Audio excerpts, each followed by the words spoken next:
नमस्कार दोस्तों। कई बार आपने ये टर्म सुनी होगी LOD, लिस्ट ऑफ डॉक्यूमेंट। जब कभी आप होम लोन बैलेंस ट्रांसफ़र करवाने जाते हैं तो बैंक आपसे ये कहता है कि आप LOD ले आओ जहाँ से आपका लोन चल रहा होता है। तो आज हम ये जानेंगे कि लिस्ट ऑफ डॉक्यूमेंट्स एक्चुअली है क्या। अगर सिंपल शब्दों में बात करूँ तो list of document LOD actually वो डॉक्यूमेंट्स हैं जो आपने होम लोन लेते वक्त बैंक में डिपॉजिट करे थे।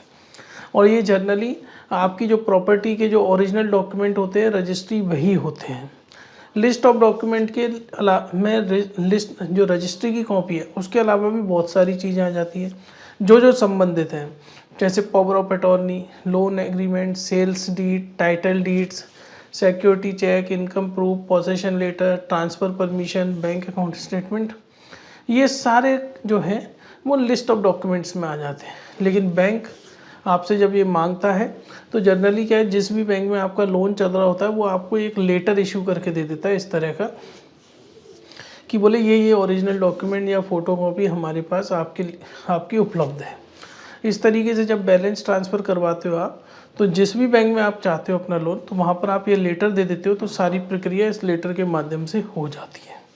कोई भी बैंक आपको LOD देने से मना नहीं कर सकता। अगर वो मना करता है आप उसकी कंप्लेन RBI में कर सकते हैं।